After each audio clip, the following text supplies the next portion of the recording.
징역형의 이 제재 수준이 되게 높아졌어요. 첫 번째로는 이제 등록 안 하고 대부업자를 하는 경우, 원래는 등록해야 되는데 등록 안 하고도 막 사금융들이 많이 난립을 했었는데, 과거에 징역 5년형, 벌금 5천만 원 이하의 벌금이었는데 이게 징역 10년형 그리고 5억 원 이하의 벌금으로 바뀌었습니다. 그래서 굉장히 높아졌죠. 최고금리 위반 20%보다 높은 이자율을 받았을 때는 그래서 징역 3년형에서 이제 벌금 3천만 원 이하까지였는데 이게 또 상향됐습니다. 징역 5년형에서 이제 벌금 2억 원으로. 그리고 아까 허위 광고 말씀드렸잖아요. 뭐 정부나 금융기관 사칭하는 광고를 했을 때는 이제 과태료였어요, 원래는. 이게 벌금형, 징역형 다 들어왔습니다. 그래서 징역 5년 이하, 벌금 2억 원 이하 이렇게 굉장히 처벌 수위가 높아졌다. 특히 이제 어떻게 생각하면 사업자 입장에서는 정부나 금융기관 사칭하는 게 이렇게까지 무거운 줄 모르고 막 광고할 수가 있어요. 그럴 때 굉장히 처벌 수위가 높아졌기 때문에 이 부분도 꼭 참고를 하실 필요가 있습니다. 구제 강화 주요 사례 이래가지고 이제 보도자료 나왔는데 이거 좀 의미가 있을 것 같아요. 반사회적 대부계약이라고 해가지고 처음에 이제 성착취, 인신매매, 신체상해 또는 폭행 협박으로 상대방을 협박해서 계약을 체결하거나 했을 때, 그리고 법상 최고금리의 3배 이상으로 계약을 체결한 경우, 이때는 원금과 이자와 관련된 계약 모두가 무효가 된다고 말씀드렸잖아요. 현재 법에 따르면 대부계약 자체는 유효합니다. 그래서 우리가 그냥 흔히 생각하는 대로 원금 빌려준 것도 유효하고 최고금리 20%까지는 유효하고 그걸 초과하는 금액에 대해서만 불법이죠. 그래서 그거는 반환 청구를 할 수가 있고, 대신 이 사람들은 이제 만약에 최고금리를 넘어서는 계약을 체결했을 때는 최고금리 위반에 따른 이제 형벌 조항에 따라 처벌은 받겠죠. 근데 이게 개정법에 따르면 어떻게 되냐? 원금 이자 다 무효, 그리고 이미 준 돈이 있으면 원금까지도 다 돌려받을 수 있다는 거죠. 처벌되는 건 당연합니다. 10년 이하 징역, 5억 원 이하의 벌금, 요게 적용되는 행위들이기 때문에 이때는 굉장히 강력하게 처벌될 수가 있고, 그걸 떠나서 빌려준 돈도 받지 못한다. 왜냐하면 이건 범죄 행위니까 범죄 행위를 통해서 교부한 내용은 이제 돈은 돌려받을 수 없다. 우리가 민법에도 불법적인 원인을 이유로 해서 돈을 줬을 때 그 돈을 돌려받을 수 없다. 그래서 우리가 도박 자금을 빌려줬을 때 그 돈은 돌려받을 수가 없거든요.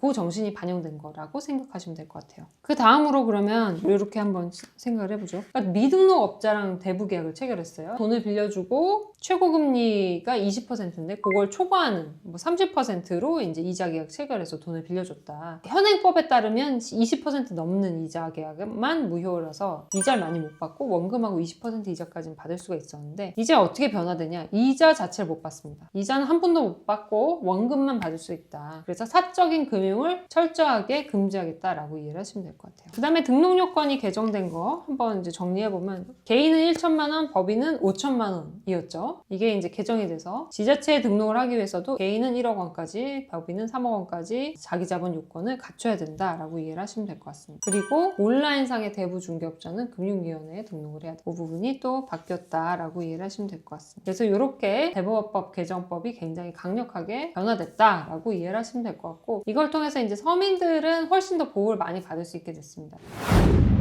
이번에 불법 사금융 피해 유형별 대응 요령 막 이런 게 나왔는데, A씨는 온라인 광고를 보고 불법 사금융 업체인 갑업체에 100만 원의 대출을 신청을 해서 실제로는 60만 원을 수령을 한 거죠. 선이자 40만 원 띈 거예요. 그리고 7일 뒤 100만 원을 상환했다. 100만 원 빌린다고 하고 40만 원 먼저 띄고서는 일주일 뒤에는 원금 이자 합쳐갖고 100만 원을 갚았는데, 실제 그럼 이게 뭐가 돼요? 이 사람이 빌린 돈은 100만 원이 아니라 60만 원이었던 거죠. 그러면 7일간 60만 원에 대한 이자 40만 원이면 대체 이게 연이자로 환산하면 얼마일까요? 한 3,400% 정도 된다고 해요. 굉장히 고금리죠. 이런 경우는 어떻게 해야 될까요? 연이자 20%가 최고 이자율이고 여기에 3배를 넘는 계약 체결하면 원천적으로 무효인데, 그럼 3,476%는 원금과 이자와 관련된 모든 계약 당연히 무효겠죠. 그러면 이 돈을 빌렸다가 이제 100만 원 갚은 이 A씨는 어떻게 할 수 있을까요? 100만 원에 대한 반환 청구를 전부 다 할 수가 있고, 그리고 이 갑 업체는 이제 미등록 사업자 이자, 또 이 이자율과 관련된 계약 위반으로서 징역 10년 이하, 벌금 5억 원 이하의 처벌을 받을 가능성도 있게 되는 거죠. 이런 식으로 이렇게 강력하게 변화가 됐고, 이럴 땐 그럼 어떻게 해야 되냐? 대응 요령이 나와 있어요. 불법 사금융 업자와 거래한 은행 계좌 입금 및 이체 기록을 확보를 합니다. 이거는 이제 증거 기록이 되겠죠. 두 번째로는 1332번에 상담을 해서 이자율을 계산해서 이런 정도 이자율을 받는 계약은 불법 계약이다 라는 확인을 받는 거죠. 세 번째는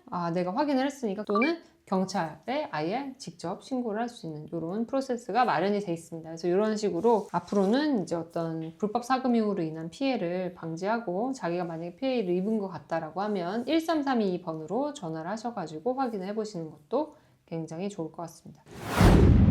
2024년 12월 27일에 통과가 됐기 때문에 아주 최근의 일이고 1월에 이제 공포가 되고 7월에는 시행이 될 예정입니다. 그래서 이 법이 개정된 건 굉장히 좋은 측면이 있다고 생각해요. 그래서 대부업 관련된 영역에서도 훨씬 더 투명해지고 조금 더 이제 안정적인 사업자들이 대부업을 영위하면서 은행권에서 돈을 빌릴 수 없는 정말 이제 영세한 상인들이나 소시민들에게 자금을 대여해주는 흐름이 생겼으면 좋겠고, 근데 그 사업 하시는 분들이 굉장히 더 건전하게 그리고 더 바람직하게 영업을 할 수 있는 기틀이 마련됐다고 생각을 하고요. 또 돈을 빌리는 서민들 입장에서도 좀 더 보호받을 수 있게 되는 이런 법 개정이었다고 생각합니다. 그래서 이렇게 오늘 제가 한번 정리를 해봤고요. 앞으로 이런 유사한 내용들, 더 좋고 유익한 내용으로 제가 찾아뵙도록 하겠습니다. 오늘 함께 해주셔서 감사드리고요.